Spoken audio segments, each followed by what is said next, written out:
جی programme میں ایک بار پھر سے خوش آمدید۔ خواجہ غریب نواز ویلفیئر ٹرسٹ کی یہ خصوصی ٹیلی تھون نشریات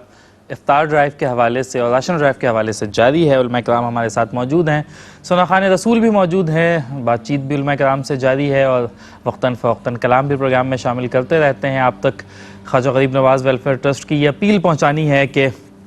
اگر آپ آنے والے ماہ مبارک میں ایک خاندان کو ایک ماہ کے لیے راشن دینا چاہتے ہیں تو اس کے لیے 8,500 روپے کے ساتھ آپ نے تعاون کرنا ہے۔ اگر آپ کسی ایک شخص کو ایک وقت کا کھانا اور ایک دن کا افطار کروانا چاہتے ہیں تو اس کے لیے 300 روپے سے تعاون کرنا ہوگا۔ ہمارے کنٹرول روم میں نمائندے بھی اس وقت موجود ہیں، 24/7 موجود ہیں، آپ کی کالز بھی آ رہی ہیں، آپ کے میسیجز بھی آ رہے ہیں۔ میں کچھ لوگوں کے نام بھی بتایا دیتا ہوں، چونکہ قرآن کریم فرقان حمید کی ایک آیت ہے، سورہ بقرہ کی آیت نمبر 271 ہے کہ چونکہ ہمارے پاس یہ روایت زیادہ مشہور ہے نا کہ ایک ہاتھ سے دو تو دوسرے ہاتھ کو پتہ نہ چلے، لیکن ایک نسبتاً کم مشہور ہے، لیکن قرآن کریم کی آیت ہے، سورہ بقرہ کی آیت نمبر 271 ہے، اور اس میں رب تعالیٰ ارشاد فرماتے ہیں کہ اگر تم اپنے صدقات کو اعلانیہ طور پر دو تب بھی بہتر ہے، اور اگر تم اپنے صدقات کو چھپا کر دو تو یہ بہت بہتر ہے۔ یعنی کہ اگر اعلانیہ دینے کی اجازت بھی ہمیں دی گئی ہے، ہاں اس میں نیت یہ ضرور ہونی چاہیے کہ اعلانیہ طور پر اس لیے نہیں دے رہے کہ ہماری کوئی واہ واہ ہو یا ذاتی انا کی کوئی تسکین ہو، بلکہ اعلانیہ طور پر اس لیے صدقات دیے جا رہے ہیں تاکہ لوگوں کو ترغیب ملے، لوگوں کو تحریک ملے اور وہ بھی دیکھا دیکھی خیر کے نیکی کے اس کام میں شامل ہو سکے۔ تو مختلف کالز ہمارے پاس اس وقت کنٹرول روم ریسیو کر رہا ہے۔ شاکر شمیم صاحب ہیں اسلام آباد سے، انہوں نے تعاون کیا ہے، KGN کے ساتھ رقم بتانے سے منع کیا ہے۔ اس کے ساتھ ہی ساتھ احمد ساغر صاحب ہیں، انہوں نے بھی کراچی سے کال کی ہے اور خواجہ غریب نواز ویلفیئر ٹرسٹ کے ساتھ تعاون کیا ہے، رقم بتانے سے انہوں نے بھی منع کیا، اور اس طرح سے دیگر لوگ بھی کالز کے ذریعے میسیجز کے ذریعے اپنی رقوم کا اعلان کر رہے ہیں اور ڈونیٹ کر رہے ہیں۔ ہماری جو آن لائن اکاؤنٹ کی ٹرانزیکشن کی سہولت ہے اس سے فائدہ اٹھاتے ہوئے اپنی رقوم بھی ہم تک ساتھ ہی ساتھ بھیج رہے ہیں اور ہمارا کنٹرول روم اسے ریسیو کر رہا ہے۔ اگر آپ بھی تعاون کرنا چاہتے ہیں تو اکاؤنٹ نمبرز اسکرین پر موجود ہیں، ہمارے ویزا کارڈ بھی ایکسیپٹ کیے جاتے ہیں، ماسٹر ڈیبٹ کارڈ بھی ایکسیپٹ کیے جاتے ہیں۔ آپ رقم منتقلی کے جس بھی ذریعے سے اپنی رقم ہم تک بھیجنا چاہیں گے ہم آپ کی رقم وصول کر پائیں گے۔ پروگرام میں گفتگو کا سلسلہ ایک بار پھر سے جوڑیں گے۔ علامہ صاحب آپ کی جانب آؤں گا اور یہ عرض کیجئے گا کہ جو صدقات عطیات خیرات ہیں وہ اس کا اپنا ایک ثواب تو اس کے لیے موجود ہی ہے، لیکن ساتھ ہی ساتھ اگر جو کھانا کھلانا ہے اس کے حوالے سے تو بہت زیادہ متعدد جگہوں پر تائید کی گئی ہے، تاکید کی گئی ہے باقاعدہ طور پر۔ تو اگر ہم اپنی آج کی چونکہ یہ نشریات خصوصی طور پہ افطار کے حوالے سے اور راشن کے حوالے سے کسی نہ کسی طرح کھانے سے لنک کرتا ہے، تو اگر ہم اپنی صدقات سے اپنے عطیات سے جو ہے وہ لوگوں کو خصوصی طور پر اگر ہم مطلب ایک تو صدقہ اور عطیہ کرنا اس کا ثواب اور اوپر سے کھانا کھلانا، تو یہ دونوں چیزیں مل کر تو یہ ثواب میں مزید اضافے کا باعث بن رہے ہیں۔ بالکل، کسی کو کھانا کھلانا یا پانی پلانا، کھانا کھلانے کو بھی حدیث مبارکہ میں بڑا پسند کیا گیا کہ اپنے مومن بھائی کو، اپنے مسلمان بھائی کو خوش کرنا، تو اس کو کھانا کھلایا جائے کہ یہ بھی ایک صدقے کا بہت بہترین ذریعہ ہے۔ آپ دیکھیں نبی کریم صلی اللہ علیہ وسلم کی بارگاہ میں جو ایک مرتبہ ایک شخص آیا اور اس نے فریاد کی کہ میں بھوکا ہوں، مجھے کھانا کھلایا جائے۔ حضور نبی کریم صلی اللہ علیہ وسلم نے کسی کو اپنے جو ازواج مطہرات ان کے حجروں کی طرف بھیجا کہ اگر وہاں کچھ موجود ہے کھانے کو تو وہ لے کر آ جائے، لیکن اس وقت کسی بھی حجرے میں کھانے پینے کی کوئی اشیاء موجود نہیں تھی۔ آپ اس سے اندازہ لگائیے کہ نبی کریم صلی اللہ علیہ وسلم رحمت للعالمین ہیں، لیکن آپ کے اپنے گھر کا عالم یہ تھا کہ کئی دن تک جو ہے وہ فاقہ ہوتا، صرف کھجوریں ہوتی اور بعض اوقات کھجوریں بھی میسر نہ ہوتی۔ ناصف رحمت للعالمین ہے، قاسم العالمین بھی ہیں۔ بالکل، آقا کریم صلی اللہ علیہ وسلم اللہ کی نعمتیں تقسیم فرمانے والے بھی ہیں۔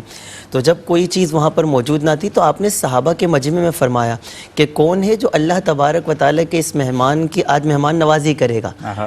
تو ایک شخص جو ہے صحابی رسول تھے صلی اللہ علیہ وسلم، انہوں نے کہا کہ آج جو ہے میں ان کی مہمان نوازی کروں گا۔ اپنے گھر لے گئے اور جب اپنے گھر لے گئے اپنی زوجہ سے جب دریافت کیا کہ گھر میں کھانے کو کچھ موجود ہے تو بتایا کہ صرف اتنا کھانا ہے جو بچوں کا ہے،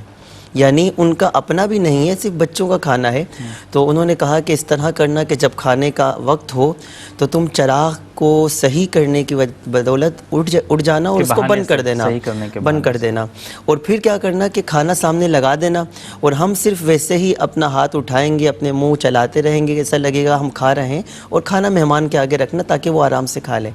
اور جب یہ طریقے کے مطابق ان کو اس مہمان کو کھانا کھلایا گیا، چراغ بجھا دیا گیا، اندھیرے میں جو ہے وہ اس مہمان یہی سمجھتا رہا کہ یہ کھانا کھا رہے ہیں میرے ساتھ. جب مکمل اس نے سیر ہو کر کھا لیا، صبح حضور نبی کریم صلی اللہ علیہ وسلم کی بارگاہ میں جب وہ صحابی حاضر ہوئے اور نبی کریم صلی اللہ علیہ وسلم نے دریافت کیا کہ وہ رات والے مہمان کا، اور فرمایا کہ تمہاری رات کی مہمان نوازی پر اللہ تبارک و تعالیٰ بھی بڑا خوش ہوا ہے. سبحان اللہ. یعنی یہ جو انداز تھا کہ جب بندہ خود کسی چیز کا مستحق ہو، وہ اسے ضرورت ہو، اس کے باوجود وہ اپنے مسلمان بھائی کو دے دے. ایثار ہے یہ جی تو. ایثار وَيُؤْثِرُونَ عَلَىٰ أَنفُسِهِمْ وَلَوْ كَانَ بِهِمْ خَصَاصَةٌ، کہ اگر وہ بندہ خود اگرچہ اس کا مستحق ہے لیکن وہ اس کو ایثار کر دیتا ہے. اور یہ چیز ہمیں صحابہ کرام میں، اہل بیت اطہار میں بہت زیادہ نظر آئی. آپ دیکھیں صحابہ کرام کا جذبہ، حضرت ابوبکر صدیق رضی اللہ تعالیٰ عنہ، حضرت عمر فاروق رضی اللہ تعالیٰ عنہ. اچھا ابھی ہم اعلانیہ صدقے کی جو بات کر رہے تھے،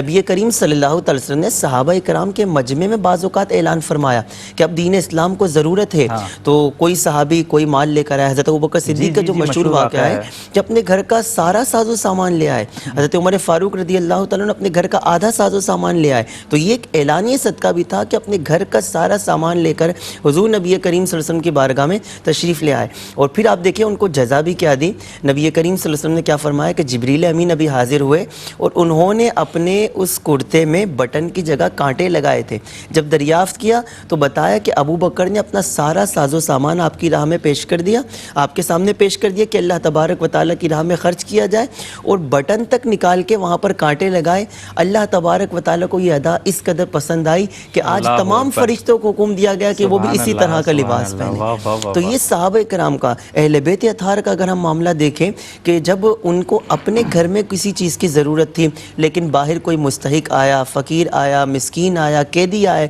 تین طرح کے جو لوگ آئے، اور اہل بیت اطہار نے جب اپنے روزہ کھولنے کا جو سامان تھا، وہ روٹیاں جو چند گیہوں کے اس سے بنائی گئی تھی، وہ ان مسکینوں کو، فقیر کو اور قیدی کو دے دی گئی. تو یہ تو ہمارے دین اسلام، ہمارے اکابرین کا ایک طریقہ کار رہا ہے، ہمارے لیے مشعل راہ ہے کہ ایمان والے بندو، اگر تمہارے پاس اللہ تبارک و تعالیٰ کا دیا ہوا مال ہے تب بھی خرچ کرو، اور اگر تم اپنی ضرورت کا رکھتے ہو اس میں سے بھی خرچ کرو گے تو یہ ایثار کہلائے گا، اور اس پر اللہ تبارک و تعالیٰ تمہیں اور زیادہ جزا عطا فرمائے گا. اور اس وقت بہت زیادہ ضرورت. آپ دیکھیے یہ ایسا دور ہے کہ ہم بہت سے مقامات پر اپنے پیسے خرچ کر دیتے ہیں. آپ دیکھیے 4-5 دوست ہیں، رات کو آؤٹنگ کے لیے چلے گئے، وہاں پر 8,000 10,000 کا بل ویسے ہی بن جاتا ہے. اور ابھی آپ نے جو اپیل کی 8,500، یہ کیا حیثیت رکھتے ہیں؟ مطلب جو دوست 5-6 دوست مل کر ایک وقت کا کھانا، جس قدر پیسے خرچ کر سکتے ہیں وہ کسی کے لیے پورے ایک مہینے کا راشن آپ دے سکتے ہیں. اگر ہم اس چیز کو دیکھیں کہ ہمارے نوجوان بھی اس چیز میں آگے بڑھیں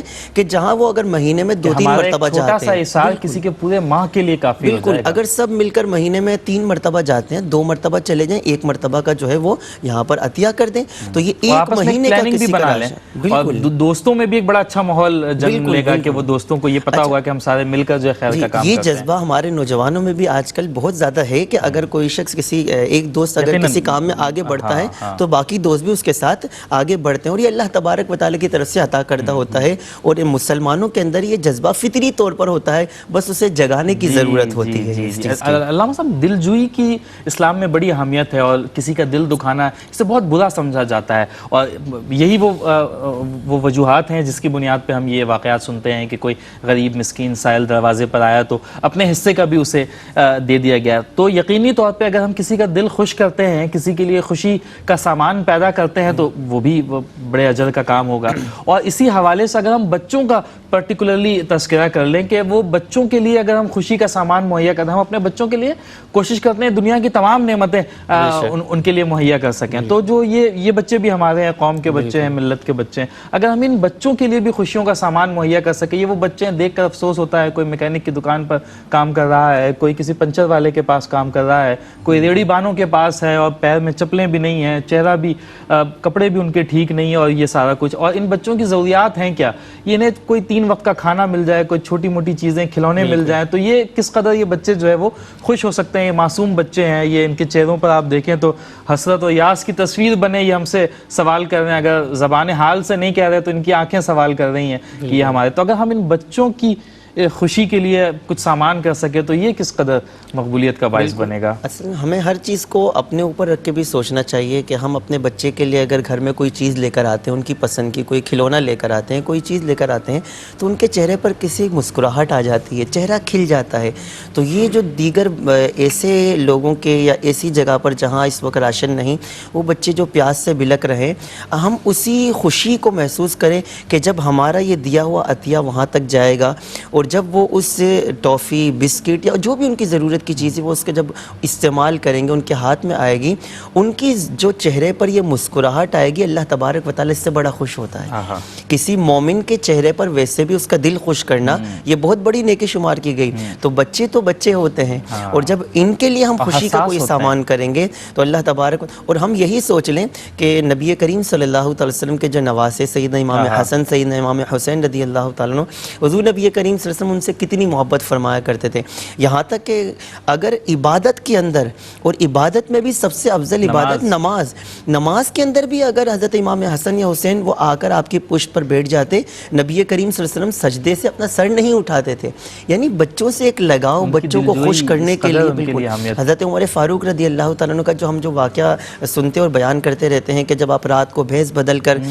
گلیوں میں گھوم رہے تھے, اور جب اس خاتون کے پاس راشن لے کر گئے, پہنچے, اور پھر اس کے آگے ہمیں یہ بات بھی ملتی ہے کہ اس خاتون کے جو بچے تھے, حضرت عمر فاروق رضی اللہ تعالیٰ عنہ وقت کے اپنے کاندھے پر, اپنے شانوں پر اٹھا کر خود لے کر کاندھوں پر, حالانکہ غلام نے کہا کہ میں اٹھا لوں, لیکن حضرت عمر فاروق رضی اللہ تعالیٰ عنہ نے منع فرمایا. اور جب راشن وہاں تک پہنچ گیا, اور پھر اس کے بعد یہ بھی ملتا ہے کہ اس خاتون کے جو چھوٹے بچے, ان کو ہنسانے کے لیے, ان کے چہرے پر مسکراہٹ لانے کے لیے سیدنا عمر فاروق رضی اللہ تعالیٰ عنہ اپنے زانوں, اپنے گھٹنے زمین پر رکھ کر, جس طرح بچوں کو گھوڑا بن کر اپنی پشت پر بچوں کو سوار کرواتے ہیں, اس طرح حضرت عمر فاروق یعنی خلیفۃ المسلمین ہے, وقت کے خلیفہ ہیں. آپ کسی گفتگو سے چند وہ اشعار اس طرح سے یاد آتے ہیں کہ غالباً پچھلے ہفتے کے پروگرام میں بھی میں نے پڑھا تھا کہ محمد کے صحابی کا وہ شانہ یاد آتا ہے, سبحان اللہ, بدل کر بھیس گلیوں میں وہ جانا یاد آتا ہے. سبحان اللہ. اور علامہ صاحب, اس عہد کی مائیں جب آٹے کو ترستی ہیں, اس عہد کی مائیں جب آٹے کو ترستی ہیں, عمر تیری خلافت کا زمانہ یاد آتا ہے. یہاں پر وقت ہوا ہے ایک چھوٹی سی بریک کا, بریک کے لیے جائیں گے, واپس آئیں گے, ہمارے ساتھ رہیے گا.